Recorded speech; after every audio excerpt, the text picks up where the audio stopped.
Dahil sinara yung daan papunta sa amin, yung kalsada na kung saan nag-viral na may bata na muntik maanod sa rumagasang tubig, ito muna yung pangsamantala naming daanan papunta sa amin.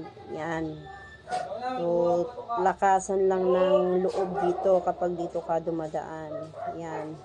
Nandyan sila, sir, inaayos nila yung daanan para magiging ligtas naman. Pero di ka talaga ligtas kapag nahulog ka dyan sa likod ni sir. Hi, sir. Good morning. Yan.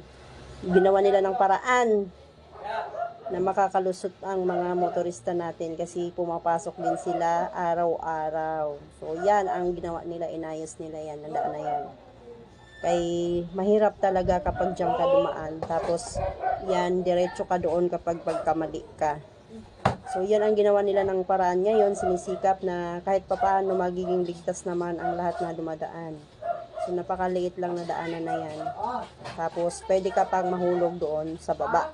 Yan, dito, latay, chararan, papunta doon yan sa amin. Ingat po ang lahat na dumadaan dito.